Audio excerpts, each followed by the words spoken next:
Hello and welcome to this video from the SFCC Library on how to use the library search box.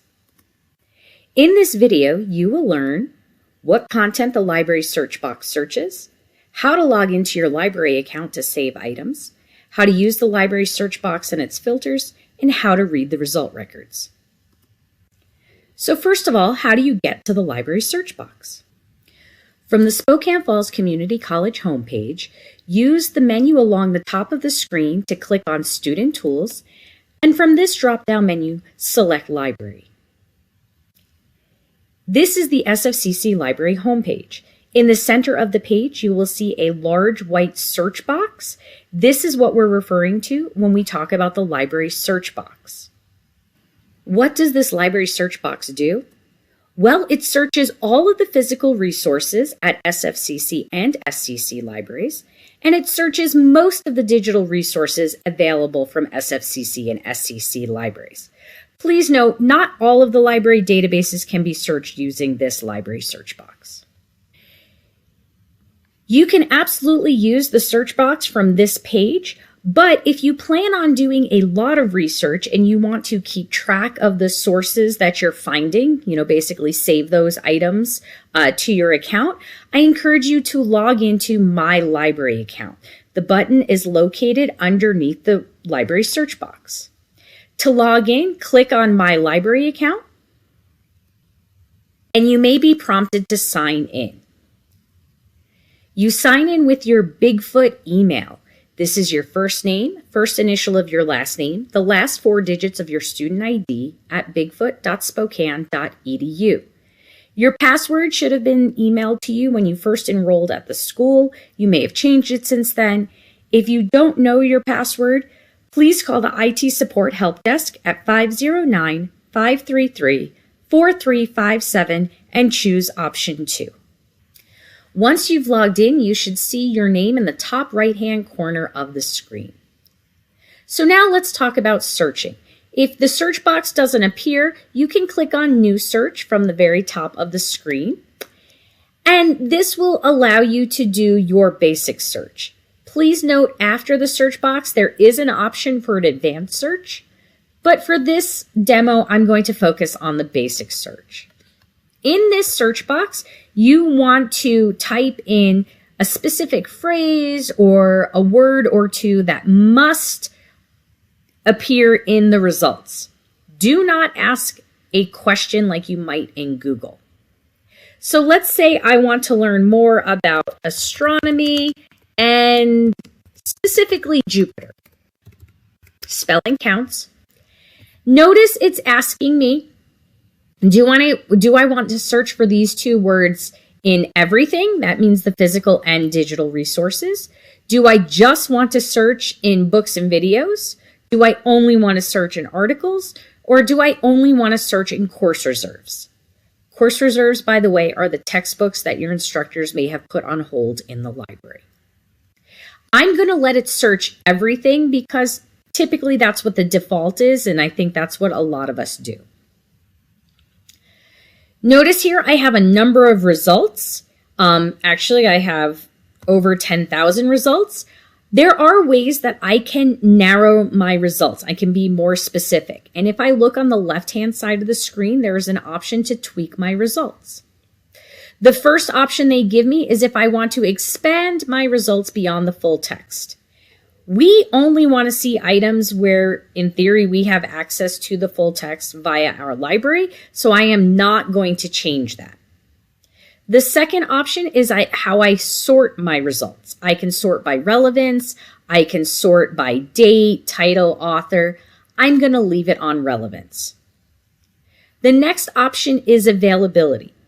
Please note that depending on what keywords I just searched, the options under availability may change.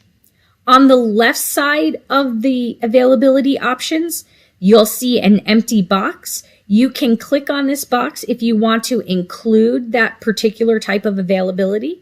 So if I only wanted results that were full text online, I can click on the box here. Okay. If I wanted to exclude something, I can look to the right of the availability option and I can click where it says exclude this, and it's a box with a check mark with a line through it.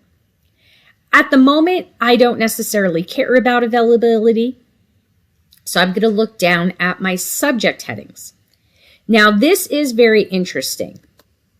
A subject heading is what the whole source is about, what the whole article is about, what the whole book might be about.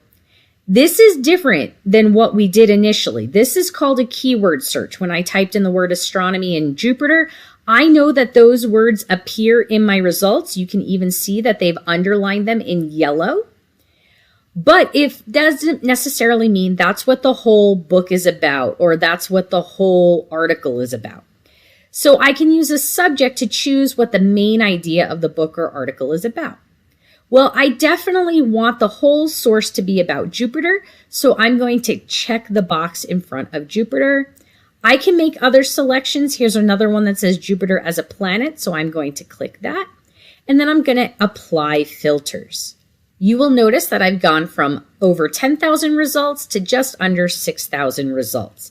And it has listed the filters that I have used at the top of the left-hand side of my screen. I can continue to narrow my results if I want by resource type. This can be handy. Sometimes your instructors will tell you that you need to use a book. So I could select a book. Or perhaps I just want articles. I don't want any books. I can select articles. By the way, if my instructor was asking me to use something that was peer-reviewed or scholarly, I would go up here under availability and check that box.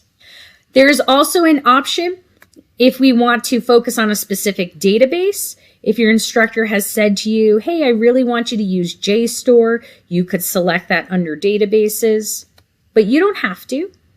Creation date is if you have a specific interest in when the information was published. So if you have a topic where it's important to have current information, I would say, oh, let's limit our results to the last 5 years. And then I can click refine. I'm now down to about 1,400 results if that was important. I might also have an option to limit by publication title or by language. Depending on my search terms and what I've selected, the different filter options will change on the left-hand side of the screen.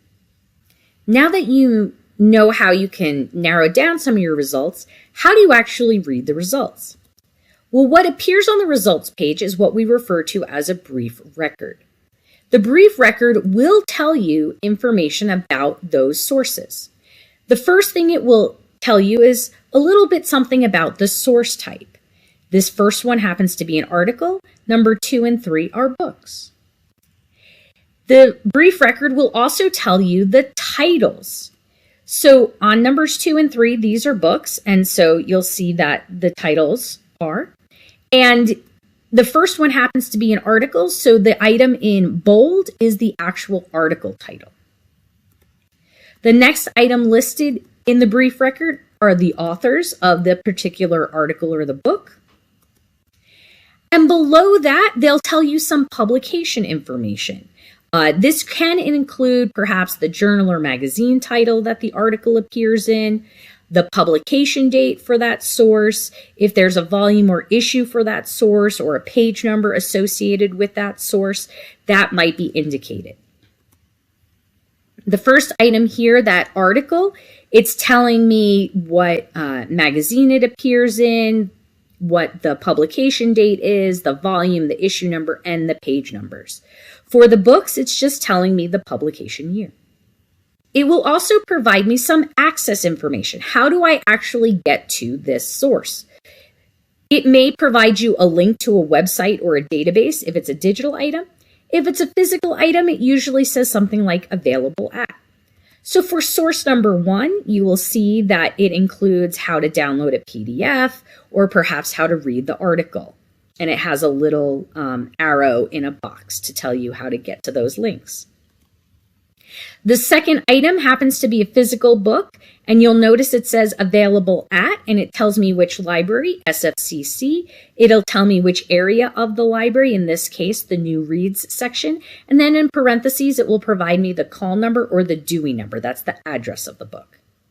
The third item is also a book, but this happens to be an ebook, so they've provided me a link to where I can access the full text. In addition to this, there are some nice note-taking options from the brief record.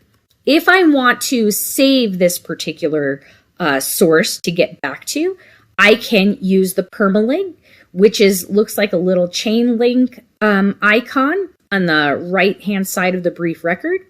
I can also email this record to myself by clicking on the envelope icon in the right of the brief record. Or if I want to save this to my account, remember how we logged in so we could save items to our account?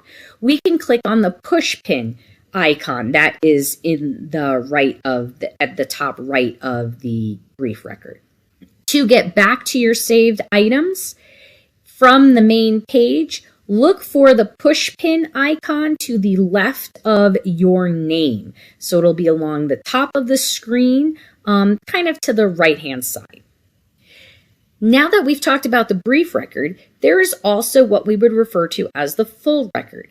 So let's say I want to look at the full record for this first source. I'm going to click on the article title.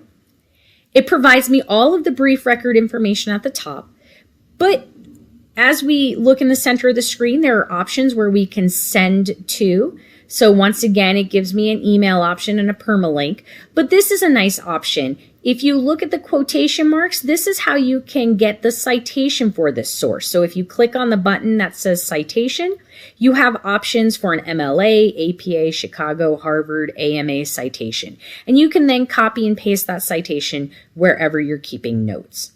Please remember you always need to check citations for accuracy.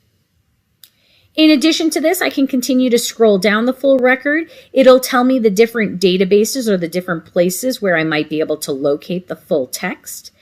I can I'll just click on this first one, JSTOR.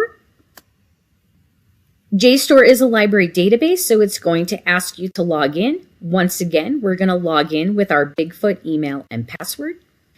And once you've logged in, it should take you to the full text of that article or that ebook.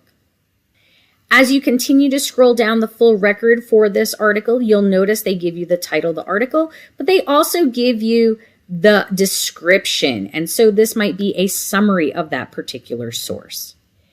Also at the bottom, they'll provide you some additional links that might be associated with this record. If you are looking at a physical item, this second item, remember it says available at SFCC. I can click on the title. Now, once again, it has a lot of what we saw in the previous record, but now I have an option because it's a physical item on how I can get it. And so I can, if I'm not on campus and I'm not going to get there for a few days, I can ask the library to put the item on hold for me. So I'm going to select hold item. I'm going to choose the library that I want it dropped off at, and then send request. And then in a few days, when I go to the SFCC Library circulation desk, they should have the item waiting for me. Underneath that, you also once again have an option with a summary. You'll also see this particular one includes a table of contents, etc. Just a few reminders, not all of the database content is included via this library search box, so we still recommend searching specific databases for the most comprehensive search of library resources. And sometimes the search box results have mistakes, so please let the librarians know if you have problems finding an item. If you need any research help, please don't hesitate to contact the librarians. You can call us at 509-533-3834. You can email us at refdesk@sfcc.spokane.edu. From the library homepage, you can look for a speech bubble in the bottom right-hand corner, which is a 24/7 chat with a librarian. You can also find a link to book a research consultation. You can schedule a 25-minute appointment with an SFCC librarian, either in person or via Zoom. Good luck with your research.